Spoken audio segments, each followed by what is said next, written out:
기대해 봅니다 라는 이 말, 이 기대라는 두 글자 안에 담겨져 있는 삶의 의미는요 굉장히 큽니다. 오늘이 값진 이유는요, 내일이라는 날이 온다라는 기대 때문에 오늘이 훨씬 더 소중합니다. 우리가 직장을 다니면서 퇴근합니다 라고 인사를 할 때가 있어요. 내일 퇴근할 때 어떻게 인사를 합니까? 내일 봅시다.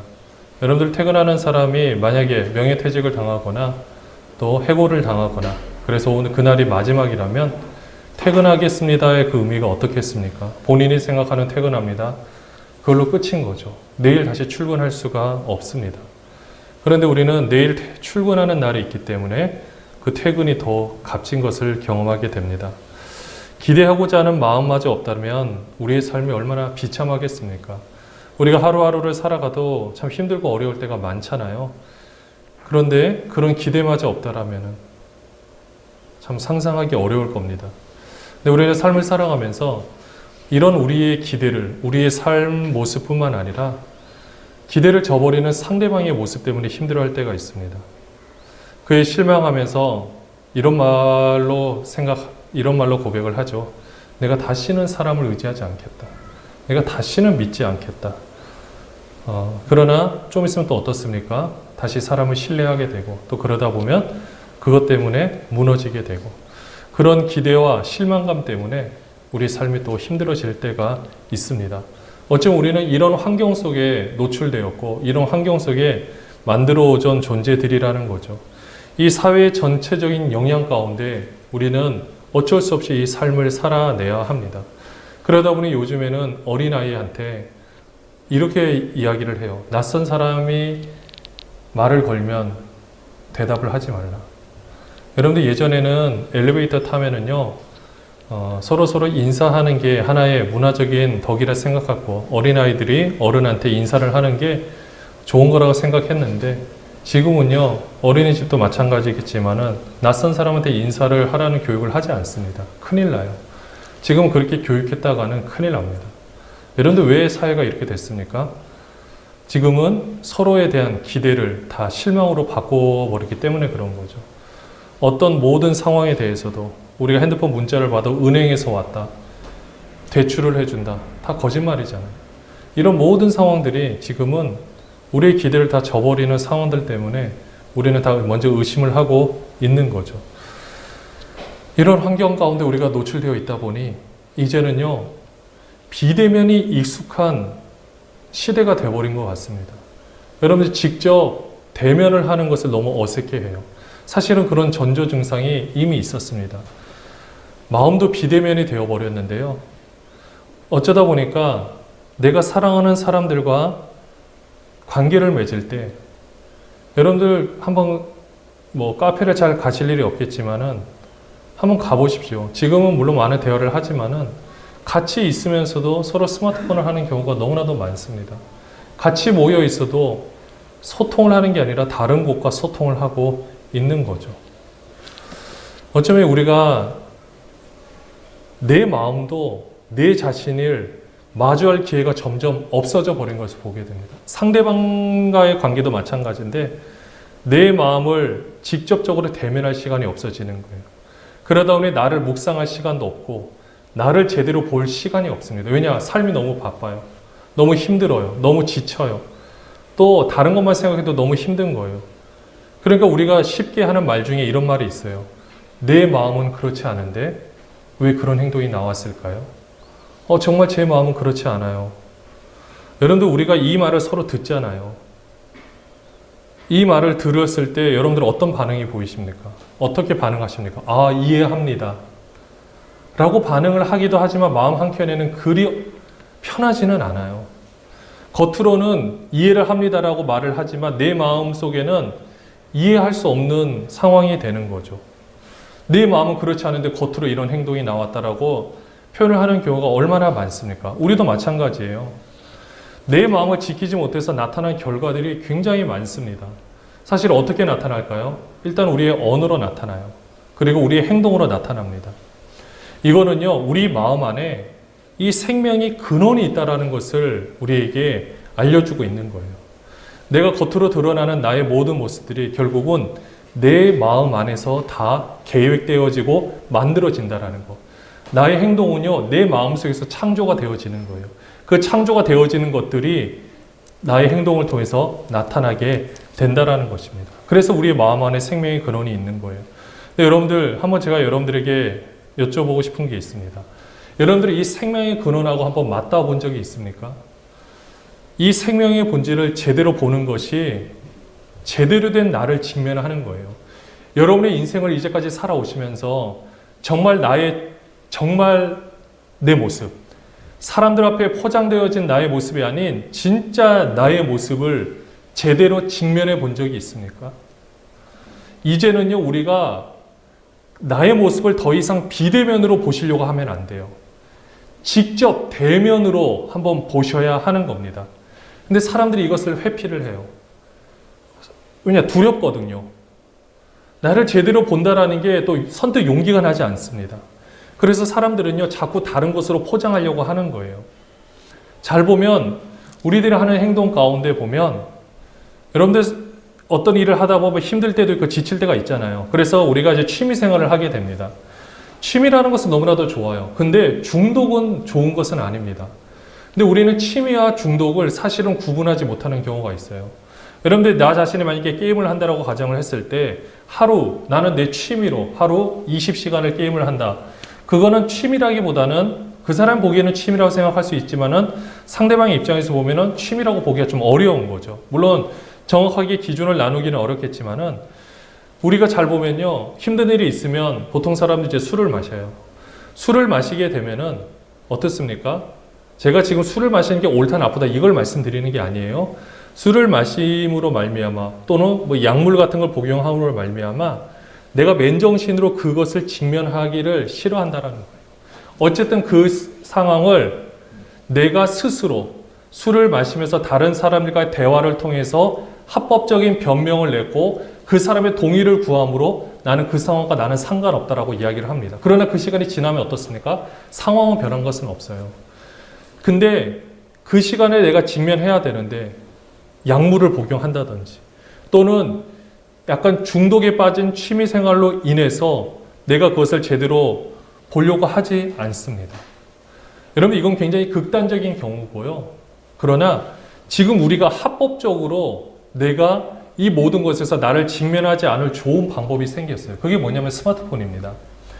유튜브 또는 수많은 가십거리 이런 것들을 보면서 내가 나의 모습에 대해서 생각하기보다는 어쩌면 그 생각을 브레이크를 걸고 싶어서 다른 쪽으로 빠지고 있다는 거죠. 왜냐? 오랜 생각을 하지 않게 됩니다. 생각을 안 해도 그쪽으로 다른 생각을 합법적으로 뺄 수가 있어요. 그러면서 정말 소중한 사람을 앞에 두고 다른 존재와 이 소통을 하고 있는 안타까운 상황들이 벌어지고 있다라는 것입니다. 어떻게 보면요, 사람 앞에서는 비대면으로 행동을 하고 오히려 사물 앞에서 대면을 하고 있는 거예요. 여러분, 그렇지 않습니까? 사람들과의 관계에서 정말로 그 사람을 알아가고 나 자신의 모습을 있는 모습 그대로 보여줘야 되는데 우리는요, 그 모습에 익숙하지 않고 포장된 나의 모습을 통해서 포장된 상대방의 모습을 봐야만 편안하다고 생각하는 거예요.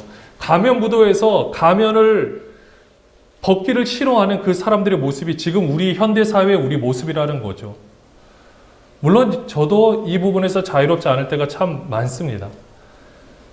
가족들과 함께 어디를 가야 될 때 또는 내일 있을 일을 준비하면서 정보를 구해야 될 때가 있어요. 근데 사실은 그 정보를 구하는 목적은 가족들과의 화목, 가족들과 행복한 시간을 보내는 건데 어쩔 때는 그 가족과 함께 있으면서 제가 그걸 하고 있는 모습을 보면 여러분, 그게 얼마나 안타까운 일이 되겠습니까? 내일의 시간을 위해서 오늘의 시간을 빼앗긴다? 이건 말이 안 되거든요. 근데 말이 안 되는 행동들을 우리가 저를 포함해서 우리가 다 하고 있는지도 몰라요. 물론 내 마음을 직면한다 그래서 뭐 대단한 것이 있는 것은 아니에요. 별다른 상황이 있느냐? 그렇지는 않습니다. 그런데 우리 내 마음을 한번 정말로 제대로 볼 필요는 있습니다. 내 마음을 본다라는 게 뭐냐? 오늘 이 본문 내용에 보면은 같이 읽었던 이 잠언 4장 23절에 보면 이렇게 이야기를 해요. 모든 지킬 만한 것 중에 더욱 내 마음을 지키라. 생명의 근원이 이에서 남이니라. 마음을 지키래라고 했어요. 이 지킨다라는 게 나의 원래 마음을, 주변에 오염되지 않는 나의 원래 마음을 한번 그대로 직면해 보라는 거예요. 정말 그 마음을 한번 네가 본 적이 있니? 그리고 봤으면 그 마음을 좀 그대로 한번 지켜보라는 것입니다. 여러분들, 차를 수리하면요, 수리된 부품이 그 안에 있는지 없는지 우리는 알 수가 없어요. 근데 어떻게 그 정비사가 우리에게 보여주느냐? 다시 열어줄까요? 자, 이걸 갈았습니다. 보여줄까요? 그렇지 않습니다. 어떻게 하는지 아십니까? 고장난 부품을 박스를 열어서 보여줘요. 이걸 교체했습니다. 그러면 어떻습니까? 이 안에는 새로운 부품이 들어가 있다는 것을 반증하고 있는 거죠. 우리의 이전 마음이 이런 수리된 부품처럼, 나의 예전의 마음은요, 이미 사실 예수님과 함께 십자가에 못 박혔습니다. 우리 다 죽었어요. 그거 아십니까? 여러분들 그거 믿으십니까? 우리 이전의 원래 마음, 오염되고 타락하고 더러웠던 마음은요, 이미 폐기 처분이 됐어요. 끝났습니다. 왜 그런지 알 수 있을까요? 이제 우리 마음 안에는 우리의 마음이 아닌 하나님의 생명으로 재창조된 그 마음이 지금 우리 안에 장착이 되어 있어요. 근데 우리는요, 이걸 제대로 볼 수 있는 시간이 없고, 이걸 제대로 직면할 수 있는 시간이 없다 보니 그 이전에 죽었던 사람이 가졌던 그 생활의 습성과 그 마음의 상태를 그대로 가지고 와서, 그러니까 하드웨어는 다 바뀌었는데 이전의 소프트웨어를 가져와서 내가 살아가려고 하니 얼마나 힘이 드는지 모릅니다. 근데요, 우리가 아셔야 되는 거는 그거는 이미 죽었어요. 끝이 났어요. 그런데 이제는 누구와 함께 하느냐? 하나님의 마음이 우리와 함께하고 있다라는 것입니다. 처음에는 굉장히 어색해요. 누군가와 동행하는 것이 정말로 쉽지가 않습니다. 사람의 장기 이식을 한다 할지라도 그 장기가 내 몸에 딱 맞는 과정을 거치기 위해서는 수많은 약물 치료와 또 수많은 치료들이 병행이 되어야 돼요. 한 번에 바뀌어지는 것이 아닙니다. 그러나 시간이 지나면 이 몸에서 그것을 받아들이고 나 자신도 이제 그것을 인정하게 되는 거죠. 사실은 우리가 인정하지 않아서 그렇지 우리 안에는 하나님의 마음이 지금 우리와 함께하고 있다라는 거예요. 그러니까 우리의 마음 안에 하나님의 마음이 오시는 게 아니라 지금 우리의 마음이 누구의 마음이다? 하나님의 마음이라는 것입니다. 근데 우리가 이것을 인정하지 않으려고 해요. 왜냐? 볼 수 있는 시간이 없는 거예요. 직면하려고 하지 않아서 그렇습니다. 이제는 우리가 그럼 어떻게 해야 되느냐? 사실은 그래요.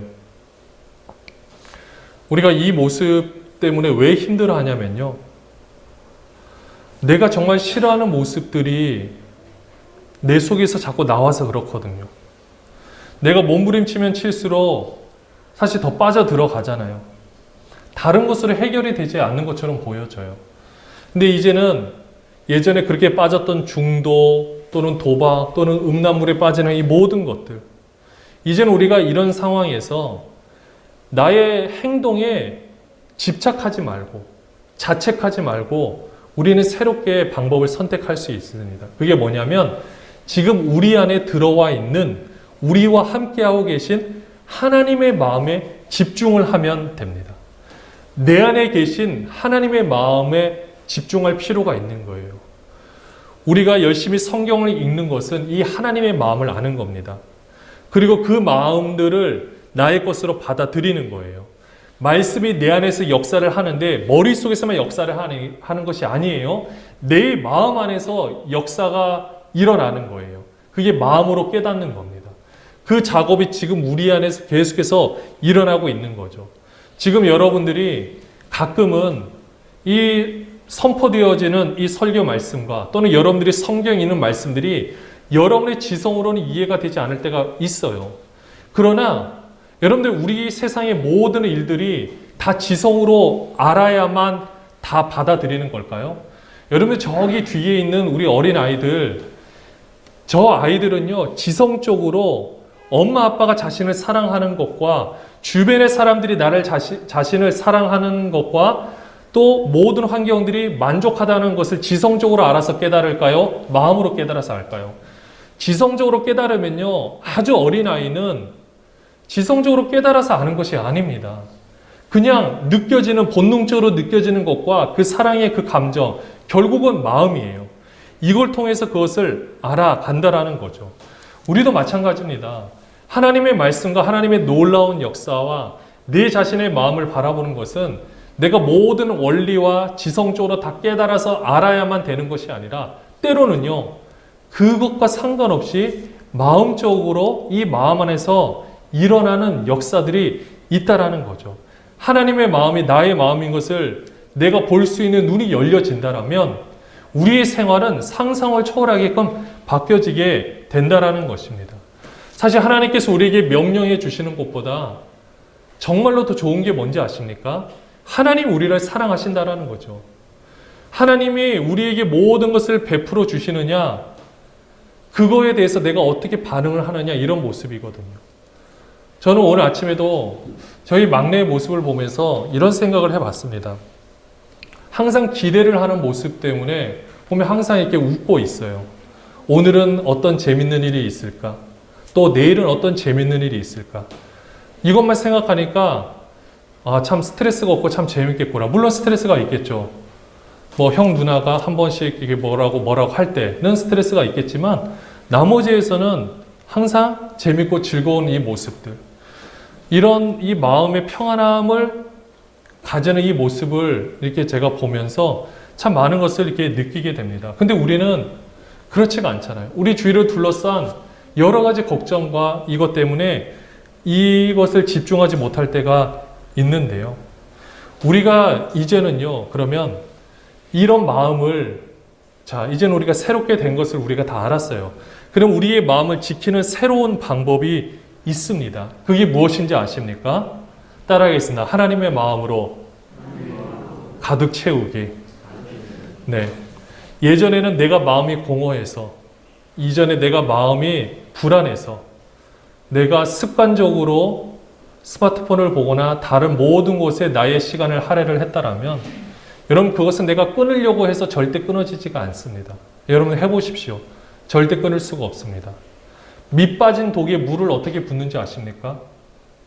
어떻게 부어야 될까요? 여러분들 항아리 옛날에 깨진 거, 그 속에 물을 한번 부어 오십시오. 그 물을 가득 채울 수 있는 방법을 아십니까? 어떻게 하면 될까요? 쉽지 않아요. 물을 아무리 빨리 부어 보십시오. 물이 다 빠지죠. 그냥 그 항아리 자체를요, 던져서 냇가에 그냥 던져버리면 돼요. 어떻게 되는지 아십니까?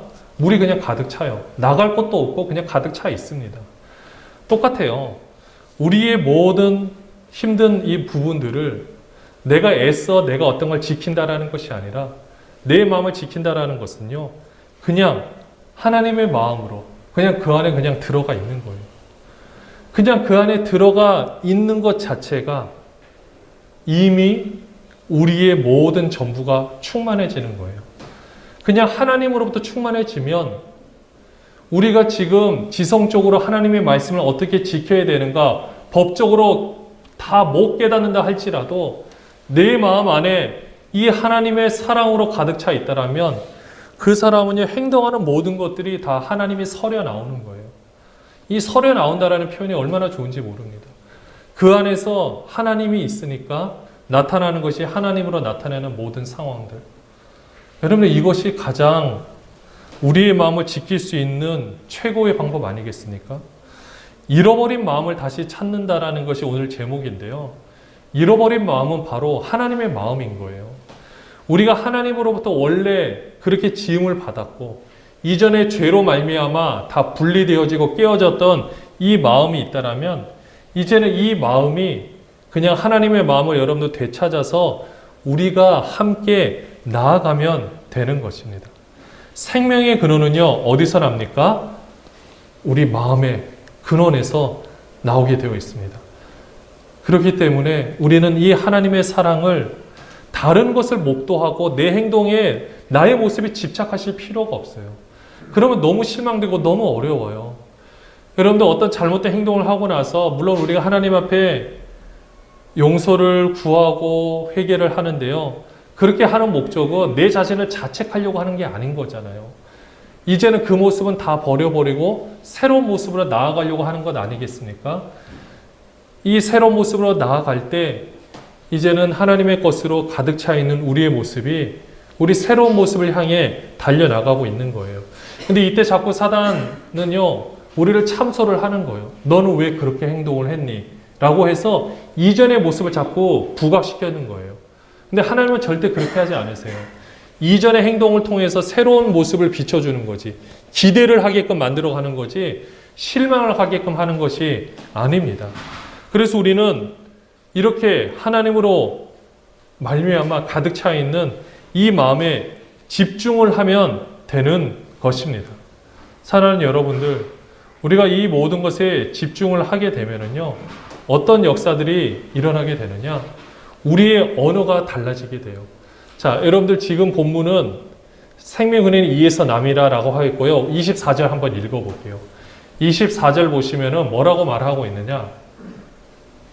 네.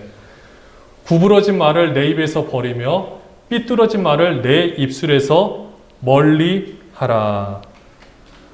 네. 구부러진 말을 내 입에서 버리며 삐뚤어진 말을 내 입술에서 멀리 하라. 이거를 우리 이전의 마음에 우리의 의지로 하려면 잘 보세요. 내 입에서 버려야 되고 멀리 해야 되는 게 이게 얼마나 어렵습니까?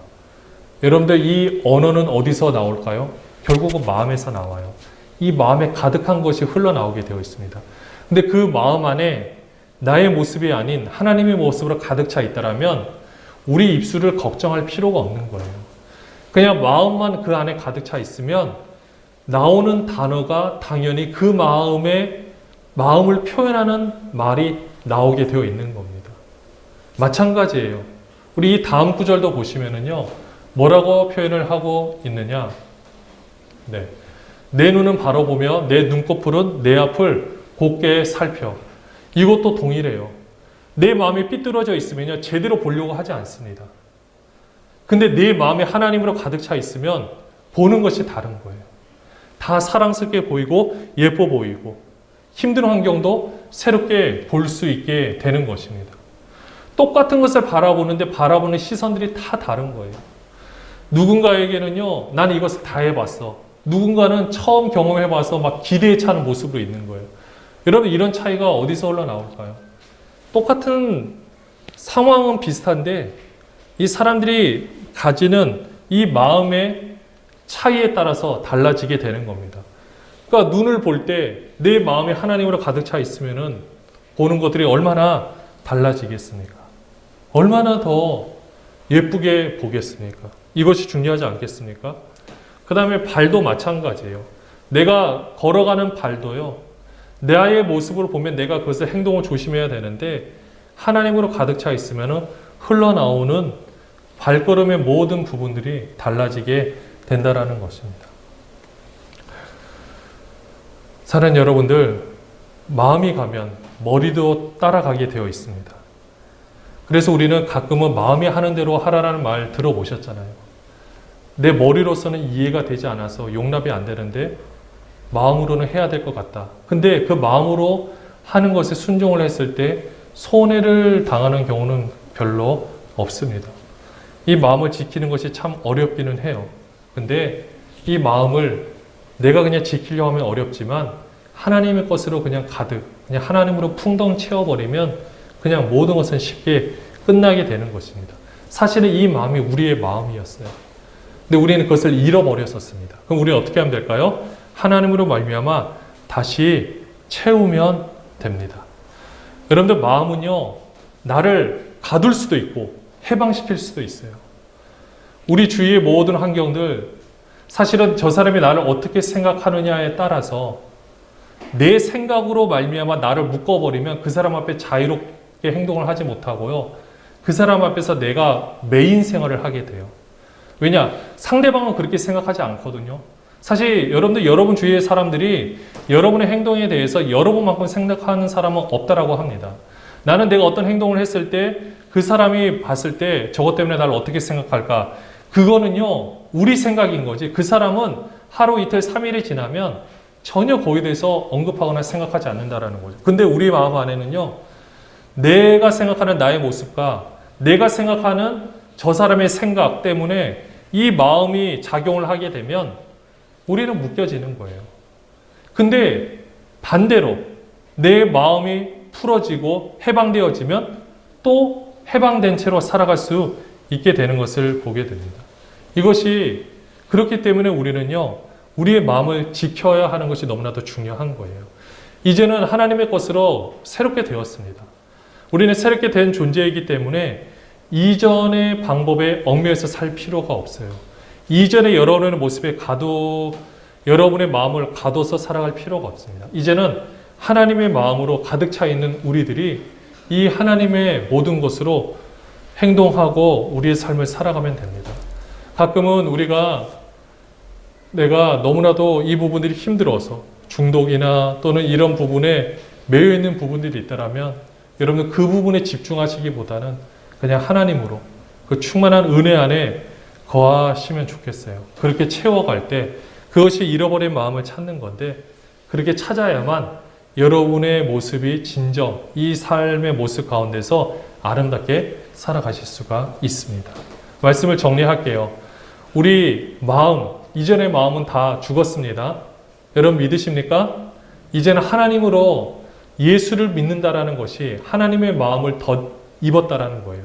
그것도요, 이전의 부품을 부품을 그대로 갖다 와서 새로 재생하는 게 아니라 그 부품은 버렸어요. 새로운 부품, 하나님과 함께하는 우리의 마음이 지금 우리 안에 장착이 되어 있어요. 근데 우리는 자꾸 예전 생각을 한다라는 거죠. 왜냐, 이걸 볼 수 있는 기회가 없으니까. 이걸 보지 못하니까 항상 우리는 이 SNS, 이를 비춰지는 이런 모습 가운데서만 내 자신을 바라보게 되는데, 그리고 사람들도 자꾸 그런 것으로 보여주려고 하는데, 그런 모습과 또 바쁘다는 핑계로 내 자신을 직면하기 어려운데요. 이제 그렇게 하는 것에서 자유로워지셔서 이제는 그냥 그 하나님의 것으로 그냥 그대로 계시면 좋을 것 같아요. 그게 마음을 지키는 거예요. 그게 생명의 근원이 거기서 나오는 거예요. 그럼 여러분의 말과 보는 눈과 행동들이 어떻게 된다? 하나님이 서려 나오기 때문에 더 잘 살아갈 수 있게 되는 것입니다. 이런 귀하고 복된 삶을 살아가는 여러분 되시기를 주님의 이름으로 축원합니다.